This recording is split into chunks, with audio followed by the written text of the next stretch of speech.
Biswaranjan Behera from central team, और ये आए हुए हैं रिलेटेड टू सोलर का कुछ हम लोगों को गाइडेंस देने के लिए। And is Vivek is operation manager, is getting operation.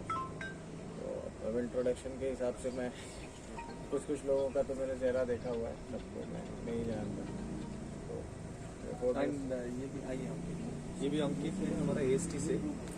आप जानते हैं ना, जो जितने भी सोलर पैनल सब लग रहा है वो AST लगा रहा है, अप्लाइड सोलर, करेक्ट। तो जैसे अभी प्रशांत ने बोले कि actually I am from central team, मैं डिप्लॉयमेंट देखता हूँ, डिप्लॉयमेंट। और ये जो सोलर है बेसिकली ये ट्रेनिंग क्यों जरूरत है, भाई साहब आप थोड़ा आइए इधर। दिनेश तो ये जो सोलर अभी लग रहा है उसका क्या मतलब, क्या फायदा है, किसी ने बता सकता है क्यों लगा रहा है, और क्या है सोलर का क्या पर्पस है। इसीलिए ये हम लोग ये ट्रेनिंग दे रहे हैं। ट्रेनिंग नहीं है, आप लोगों को सब पता है, बट एक प्रोसीजर हम लोग डिफाइन कर रहे हैं जिसमें ये जो चीज, जो काम हम लोग करते हैं वो सही ढंग से करेंगे, जिसका जो मकसद है वो पूरा हो जाना चाहिए। That is the reason. तो बताइए आप, इसमें बोले कि EB का सेविंग हो जाएगा, और किसी का दिमाग में कुछ चल रहा है तो बताइए। एनर्जी की सेविंग हो जाएगी अपनी सबसे बड़ी। करेक्ट। और पॉल्यूशन।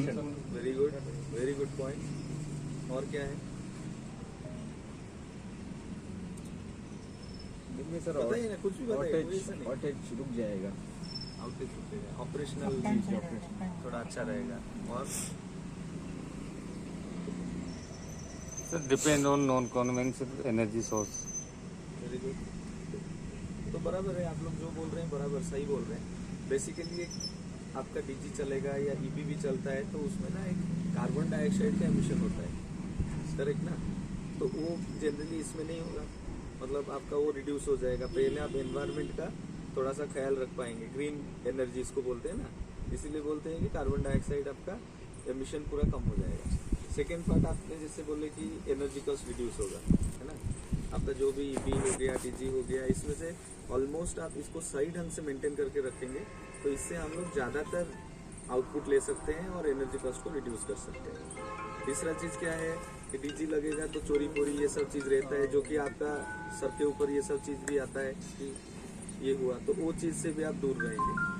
और ऑपरेशनल क्रिटिकलिटी जो आप जैसे अभी बता रहे थे कि सोलर जनरेट हुआ तो आपका बैटरी चार्ज हुआ तो बहुत टाइम तक आपको रिस्पॉन्स टाइम जिसको बोलते हैं ना आपको मिल जाएगा। सपोज आप कहीं दूसरी जगह में बेचते हैं तो आप क्या होता है, साइड इमीडिएटली डाउन हो जाता है, DG खराब हो गया या EB चला गया, तो इसमें से आपको वो भी फायदा मिलता है। तो इसको सही ढंग से इसका उपयोग करने के लिए हमको इसका PM करना पड़ेगा, प्रिवेंटिव मेंटेनेंस। उसको क्लीनिंग करना पड़ेगा, इसका जो मतलब जनरेशन है उसको चेक करना पड़ेगा। ओनली क्लीनिंग करने से भी कोई फायदा नहीं है, इसमें बहुत सारा पॉइंट्स है जो कि जब भी कोई भी टेक्नीशियन, सुपरवाइजर, मैनेजर जो भी जाते हैं उसको एक बार देख लेगा तो ऑलमोस्ट 7-10 डेज के लिए भी आपका कोई प्रॉब्लम नहीं होगा, मतलब बराबर इसका जनरेशन देता रहेगा। तो ये आज हम लोग अंकित है, इज एक्सपर्ट AST से, तो हम लोग सबको पता है कि कैसे करना है, फिर भी एक बार हम लोग ट्रायल रन कर देंगे तो आपका एक बार रिवाइज हो जाएगा, करेक्ट ना। चलिए फिर स्टार्ट करते हैं सर। पहले इसका एक ओवरव्यू दे देते हैं कि क्या है, पैनल का साइज क्या है, उसका एक एक पैनल का कितना आउटपुट देता है और कहाँ पे, मतलब पहले आप देखिए, पहले हम लोग चालू करते हैं सर्वे से, कहाँ पे ये सोलर का पैनल जो है जहाँ इधर लगा देंगे उधर लगा देंगे, ऐसा नहीं है। एक पर्टिकुलर पॉइंट है जहाँ पे लगाने से आपका मैक्सिमम आउटपुट आएगा। बिकॉज आपका सपोज सनराइज इस तरफ होता है, सनसेट उधर होता है, तो आप उधर लगाएंगे तो आपका मैक्सिमम जनरेशन नहीं होगा, मिनिमम जनरेशन होगा। तो पहला जो पॉइंट है, जब भी सर्वे होता है, आई विल सजेस्ट कि आप लोग भी थोड़ा सा उसमें ध्यान दीजिए। सर्वे के टाइम पे आप देखिए कहीं पे शैडो तो नहीं है, इधर देखिए कितना अच्छा है ये, कहीं पे भी शैडो नहीं है, आपको पूरा 7-8 घंटा का जनरेशन आपको इधर मिल जाएगा। जितना मैक्सिमम आउटपुट है इधर आपको मिल जाएगा। बट आप उसको उधर लगाएंगे तो उधर शैडो आएगा, टावर का ही आएगा। फिर मतलब जब सर्वे होता है आप लोग थोड़ा सा ख्याल रखिए कहाँ पे सर्वे होने, मतलब कहाँ पे लगना चाहिए, कौन सा आपका जो गाइडलाइन है, क्या क्या हमको मेंटेन करना चाहिए। तो सर्वे से ही हम लोग चालू करते हैं, कैसे सर्वे होता है, प्रोसीजर क्या है, फिर ये लगने के बाद उसका मतलब कैसे PM करेंगे, ये एंटायर हम लोग 2-3 घंटा इधर स्पेंड करेंगे। जिसका जो डाउट है आप बीच में मत बोलिए, मतलब आपने याद रखिए और सबका डाउट इधर क्लियर हो जाएगा, है ना। चलिए देखिए सर्वे से, अगर सर ने बोला कि सर्वे से स्टार्ट करते हैं तो सोलर जो हमेशा आपका कहीं किसी भी जगह पे लगाया जाता है तो जो साउथ फेसिंग लगाया जाता है। रीज़न क्या, हमारा जो सन है वो ईस्ट से भी वेस्ट मूव करता है लेकिन साउथ टिल्ट रहता है, ठीक है। तो आपको पूरे दिन आपको सन रेडिएशन होगा, इसलिए ये रीज़न है कि हम जो सोलर पैनल की फेसिंग है वो हमेशा कितनी पे रखते हैं, साउथ में रखते हैं। दूसरा आप ये पैनल देख रहे हो कि बिल्कुल ऐसे ना हो कि टिल्टेड है, ये सारे पैनल जितने भी हैं 25 डिग्री पे 25 डिग्री पे टिल्टेड है। इसका भी रीज़न ये है कि लैटिट्यूड के हिसाब से 25 डिग्री के ऊपर अगर हम पैनल को मैप करते हैं तो हमारा इंडिया का ये नॉर्थ इंडिया का जो रीजन है, जैसे साउथ इंडिया में जाएंगे तो पैनल लगना चाहिए 15 डिग्री के ऊपर, लेकिन नॉर्थ इंडिया के अंदर जो हम पैनल लगाते हैं 25 डिग्री पर लगाते हैं। रीज़न इसका ये है कि जो यहाँ की जो लोकेशन है उसके हिसाब से पैनल के ऊपर मैक्सिमम रेडिएशन तभी गिरेगा जब हम उसको 25 डिग्री पे इंक्लाइन करते हैं। बाकी सर्वे में हम क्या करते हैं, एक तो ये देखते हैं कि हमारा साउथ साइड क्लियर है, अगर कोई ऑब्स्ट्रक्शन होगा तो वो पूरे दिन मेरे को शेडो क्रिएट करेगा। अगर शेडो भी जरूरी नहीं है कि आपकी पूरे दिन ही आएगी, सपोज करो मेरा इस साइड में कोई पेड़ है तो उसकी सुबह 10-11 बजे तक शेडो क्लियर हो जाएगी, दोपहर में और शाम को मुझे पूरी जनरेशन मिलेगी, लेकिन वही है कि मेरा 1/4 पार्ट खत्म हो गया, ठीक है। तो सर्वे के अंदर हम ये देखते हैं कि साइड के ईस्ट, वेस्ट और साउथ साइड में कोई शेडो नहीं है। नॉर्थ साइड में अगर शेडो है तो मुझे कभी उसका इम्पैक्ट नहीं पड़ेगा, क्योंकि सन मेरा साउथ रिलेटेड है तो कभी भी नॉर्थ की शेडो इस साइड में आ नहीं पाएगी। उसके अलावा सर्वे के दौरान हम एक टूल यूज़ करते हैं जिससे हम जिस भी पर्टिकुलर साइड का लेटलोंग है एक टूल यूज़ करते हैं जिसको हम बोलते हैं सोलर पाथफाइंडर। उससे हम किसी भी साइट के ऊपर जाकर उस टूल के उस साइट का एक डाटा कलेक्ट करते हैं, उस डाटा को हम सॉफ्टवेयर में डालते हैं तो हमें ये पता चल जाता है कि उस साइट के ऊपर, उस पर्टिकुलर लेटलोंग के ऊपर साल में कितना आपका रेडिएशन गिरेगा और हमारा जनरेशन कितना होगा, ठीक है। तो ये चीज़ हम देखते हैं। तीसरी चीज़ हम ये देखते हैं कि साइट पे जो हमारे पास स्पेस भी है कि नहीं। सपोज करो साउथ भी क्लियर है, जनरेशन भी अच्छा रहा है, लेकिन मान जगह ही नहीं है।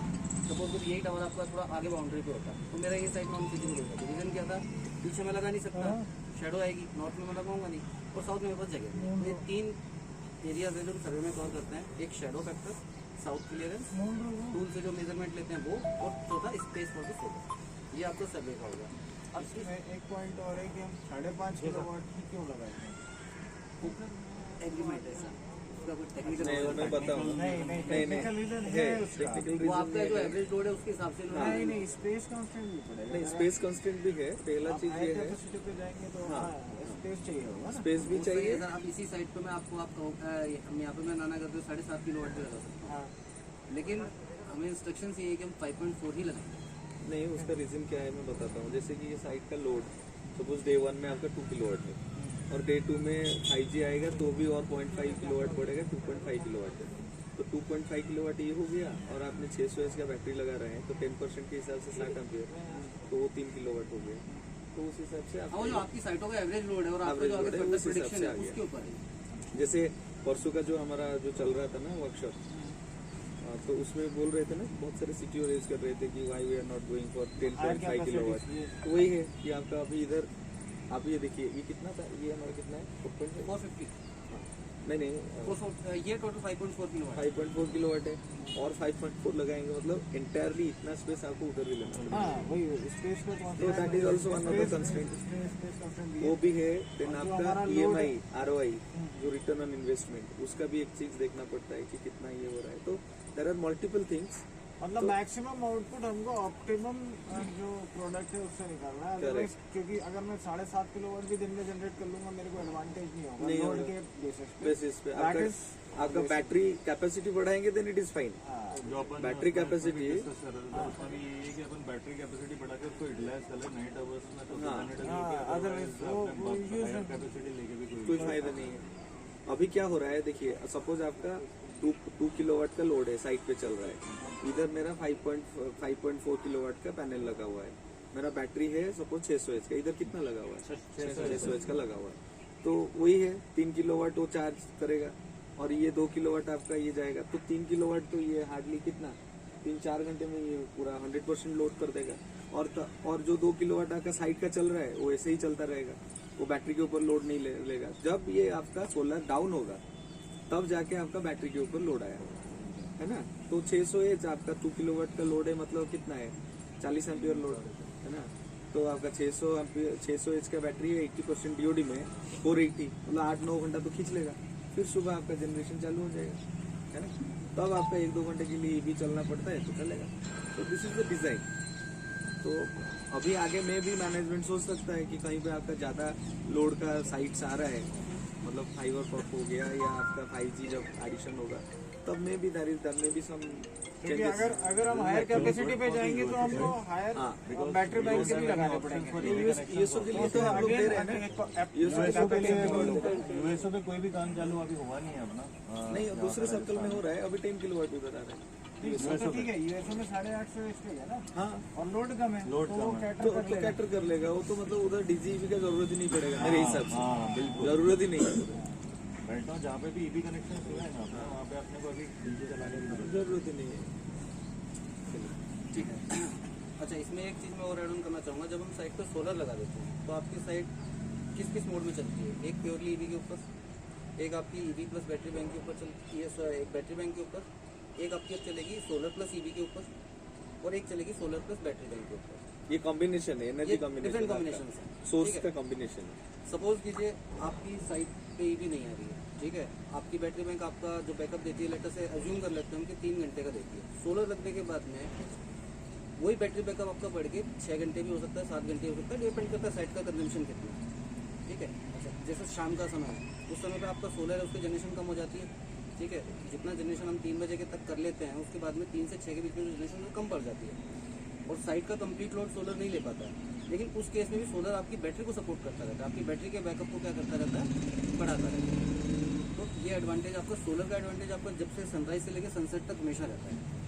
इस साइट पे जो हमने सिस्टम लगाया है वो 4.5 किलोवाट का है। ये पैनल जो हमने यूज़ किए हैं वो 450 वाट के किए हैं। यहाँ पे हमने 2 स्ट्रिंग बनाई है 6 पैनल्स की, और हमने जो सिस्टम यहाँ पे यूज़ किया है, MPPT यूज़ किया है, वो डेल्टा का किया है। देखो ये आप थोड़ा इधर देख लीजिए, 2 स्ट्रिंग बनाए हैं उन्होंने बोले, आप देख रहे हो 2 स्ट्रिंग मतलब क्या है? ये देखिए, ये पैनल दोनों कनेक्टेड है ना, और ये ये 3 6 पैनल है, ये कनेक्टेड है। तो मतलब ये एक स्ट्रिंग हो गया, एक स्ट्रिंग हो गया, 2 स्ट्रिंग हो गया। बिल्कुल बिल्कुल करेक्ट। आप लोग बैटरी बैंक को सीरीज पैनल में जोड़ते हैं, सब जानते होंगे। तो 6 के स्ट्रिंग का मतलब ये है कि 6 पैनल मैंने सीरीज में जोड़े हैं, दूसरे 6 पैनल मैंने सीरीज में जोड़े हैं, और उन दोनों का आउटपुट निकाल के मैंने MPPT में दिया। तो ये एक पैनल आपका 450 वाट का आउटपुट देता है, एक पैनल, सिंगल पैनल है, 1 2 3 12 पैनल। हाँ, मतलब ये 6 पैनल आपका 6 × 450, ये भी 6 × 450, तो कितना हो गया? हो गया ना 5.4। क्या डाउट है इसका?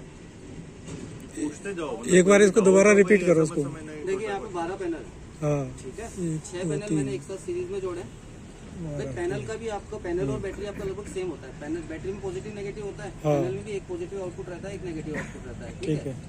वही बैटरी डीसी पे ऑपरेट करती है, पैनल भी आपका डीसी पे ऑपरेट करता है, ठीक है। तो जैसे बैटरी को हम सीरीज में करते हैं, कैसे नेगेटिव पॉजिटिव ऐड करते जाते हैं, हाँ। उसी तरीके से पैनल भी मैंने क्या करा, 6 पैनल एक साथ ऐड कर लिए, 6 पैनल एक साथ ऐड कर लिए, और उन दोनों का आउटपुट निकलेगा। सीरीज में ऐड करूंगा तो मेरा आउटपुट के एक पॉजिटिव एक नेगेटिव आएगा, वो दोनों लाके मैंने यहाँ पे MPPT के अंदर अच्छा, दोनों के यहाँ से उठा करके और वहाँ डाल दिए अलग अलग, ठीक है। वो भी आपको दिखाएंगे, ठीक है। तो सिस्टम के बारे में, पैनल के बारे में तो यही है। अब आप इसका कोई डाउट हो तो वो आप बताइए। जो सिंगल पैनल आपका 450 वाट का है, इसका वोल्टेज कितना है? किसका? इसका पैनल का, एक सिंगल पैनल का। सिंगल पैनल के देखो 3-4 क्राइटेरिया रहते हैं। ओपन सर्किट वोल्टेज रहता है, मैक्सिमम पावर वोल्टेज रहता है। मैं आपको स्पेक शीट अभी दे दूंगा। नहीं ऐसे ही बताओ। सिंगल जो अपने अभी बताया 450 वाट का एक पैनल हो गया। 45 के अराउंड रहता है। इसमें वोल्टेज फिक्स नहीं आता, आपका रेंज रहती है। तो 45 आपका ऑप्टिमम वैल्यू मान लो। और एक पैनल 450 वाट कितने रेस्पेक्ट में रहेगा? करंट इज टू वोल्टेज 450 वाट इसकी पावर आउटपुट है। विथ रेस्पेक्ट टू कितना रेस्पेक्ट रहेगा? रिस्पेक्ट में समझ नहीं पा रहा क्या आप बताइए सर। क्या क्या? कि 450 वाट का एक पैनल है, कितना वोल्टेज कितना करंट के रेस्पेक्ट में 450 वाट को जनरेट करता है? ये आपका जैसे अंकित ने बोले ना, इसका रेंज जो है आपका 55 वोल्ट टू 300। वो रहता है। हाँ, और पैनल के अंदर आप समझो मेरी बात को, पैनल के अंदर कई तरीके के वोल्टेज रहते हैं। एक होता है आपका ओपन सर्किट वोल्टेज। जब आपने लोड पे नहीं डाल रखा, आप उसको सिंपली पैनल को आपने सनलाइट में प्रॉपर प्लेस कर दिया, आप वोल्टेज ले रहे हो, वो ओपन सर्किट वोल्टेज है, ओपन ठीक सर्किट है? वोल्टेज में उसके बाद में क्या है, दूसरा वोल्टेज रहता है, जब उसको लोड पे डाल दिया तो उसको बोलते हैं मैक्सिमम पावर वोल्टेज।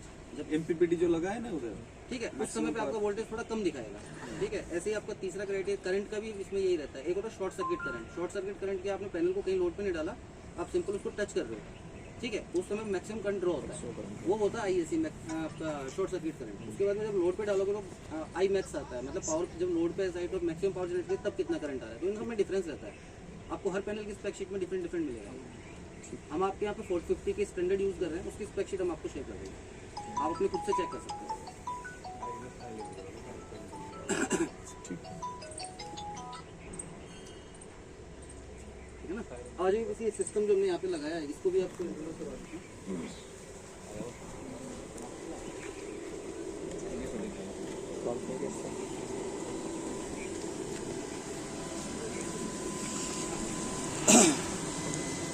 क्लैंप लेके आना सुरेंद्र, क्लैंप लेके आओ।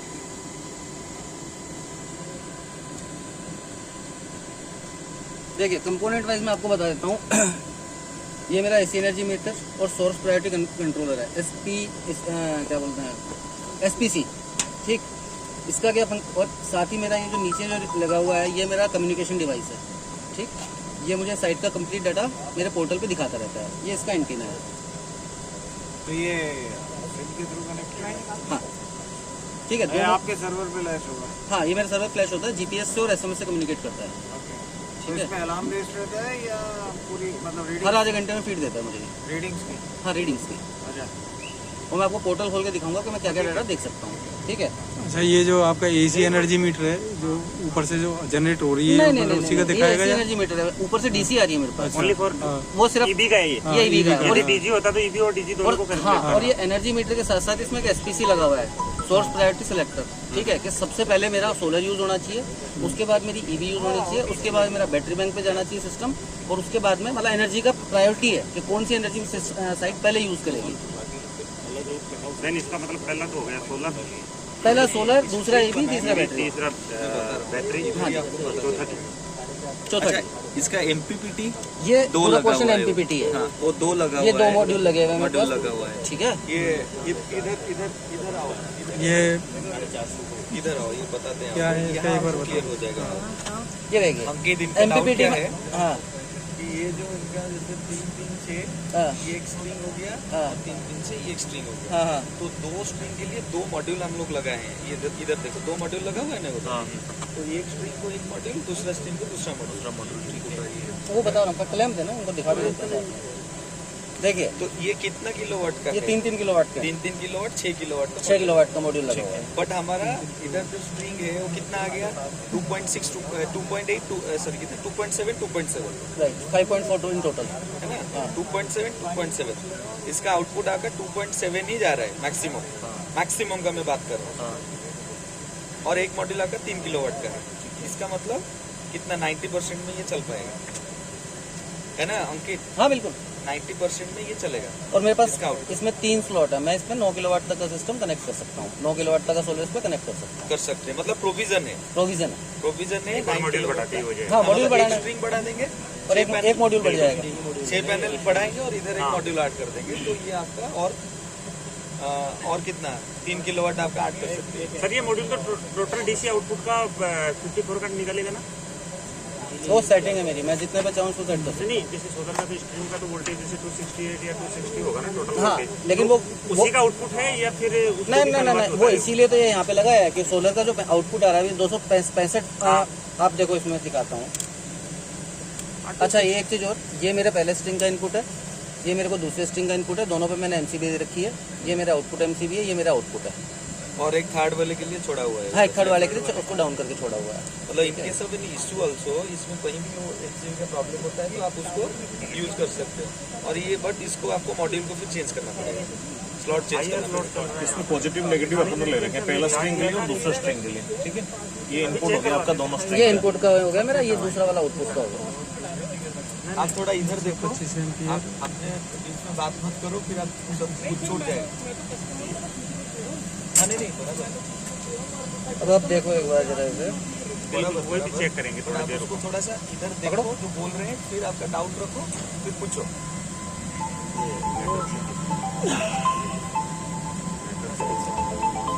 कितना वोल्टेज आ रहा है मेरा?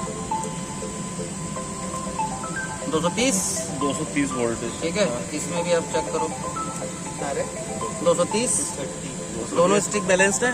12-1 बजे के लमसम का जब 100% 11 बजे है ये। अच्छा, अब आप जरा मेरा आउटपुट चेक करो।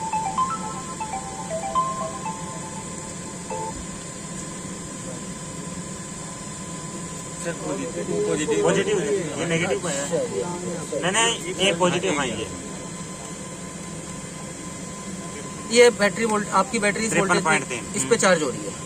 ठीक है, इनपुट आप देख रहे हो 230 का है। एमपीपीटी का काम यही है कि एक तो सोलर की जो इनपुट आ रही है उसको मैक्सिमाइज करना और दूसरा बैटरी के हिसाब से आउटपुट निकालना।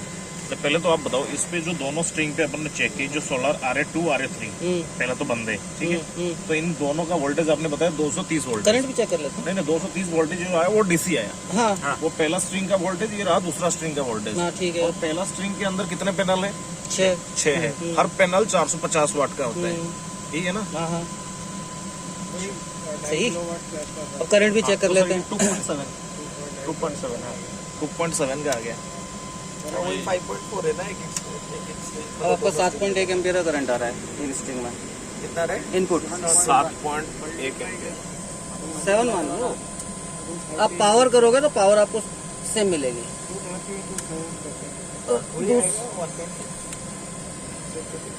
दूसरे में अप्रोक्सीमेटली सेम ही आ रहा है। ठीक। अच्छा इसका क्या है ये जो चेंज ओवर जो दिया हुआ है 1.5 किलोवाट दे रहा है आउटपुट। अभी दे रहे हैं। हाँ ये 11 बजे के लमसम दे रहा है। यदि 12 से 1 के बीच में 100% एडजस्ट करना चालू करते हैं। 3.2 किलोवाट दे रहा है। अभी बढ़ जाएगा। अभी ये सोलर मुझे सहयोग कर रहा है 33 एम्पियर का जी, 53 वोल्टेज के ऊपर है ना 33। और ये मुझे रियल बाकी का जो मेरा लोड बचा ये है वो मेरा output- बैटरी बैंक यूज करेगा। ये बैटरी पे ही चल रही कंप्लीटली। नहीं, सोलर पे बैटरी नहीं है। नहीं ये जो 33 एम्पियर क्या दिखा रहा है? ये मेरा एमपीपी Output दोनों है। एमपीपीटी का कंबाइंड आउटपुट है आउटपुट किसको जा रही है? आपकी बैटरी को। और जो लोड एक्टिव अरे यार वो टोटल लोड को आ गया जिसमें आप आपका BTS आप का उसको लोड कहाँ से भी डिस्ट्रीब्यूट कर लो। जाता है, आप ऐसे करो चाहे लोड पे डाल लो और चाहे उस पे मतलब डाल ये लो। सप्लाई आप दे रहे हो SMPS को।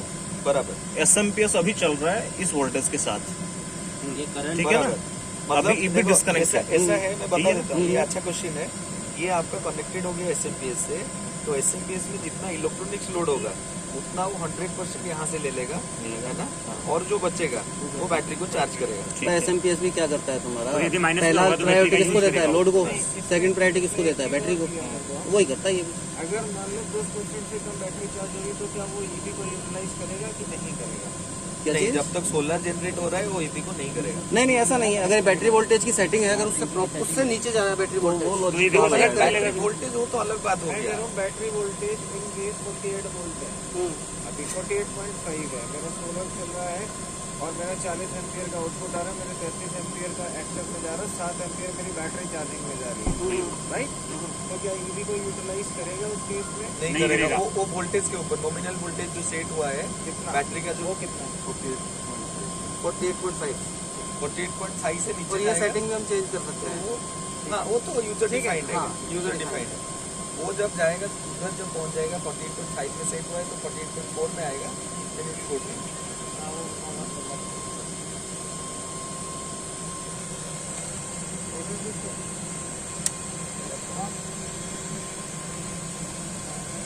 है ना? तो इसमें और अब जैसे किसका आपको जो आउटपुट दिख रहा था ना 33 एम्पियर का, ये मुझे रियल टाइम दिखता है। हाँ वो थोड़ा दिख रहा है, देखेंगे अभी देखिए ये हम लोग थोड़ा सा ये जो जितनी भी चीज आप यहाँ से देख रहे हैं ना वो सारा कनेक्टेड है आपका। मॉडल निकालिए, मॉडल निकालिए, हाँ? देखना है, स्पेसिफिकेशन देखना है। Let's देखना है। हाँ, मतलब इसको बंद करके टीवी शट डाउन कर मॉड्यूल निकाल। टीवी शट डाउन करके फिर निकाल इसको बंद करके इनपुट बंद कर दिया। मैं एक सेकंड पहले बंद करो। पहले इनपुट बंद करना। अरे पहले इनपुट बंद कर चलो कोई नहीं कर दे, अब तो सारे बंद कर। नहीं वैसे कैसे बंद करना वो भी बता दो आप। वो मैं बता रहा हूँ, इसकी प्रायोरिटी ये है कि जब भी आप एमपीपीटी को डालते हो तो पहले वो बैटरी से कनेक्ट होना चाहिए, बाद में सोलर से।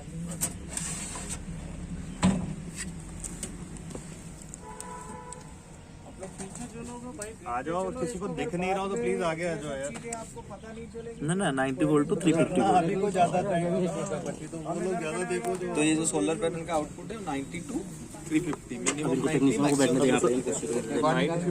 रेंज एक ही दिखाना 350 का रेंज है। अभी जैसे अभी कितना 230 दिखा रहा है और थोड़ा सुबह देखेंगे जहाँ पे इंटेंसिटी सन का थोड़ा कम होगा, थोड़ा कम हो जाएगा। तब वो वोल्टेज में भी 110 120 ऐसा चल रहा है।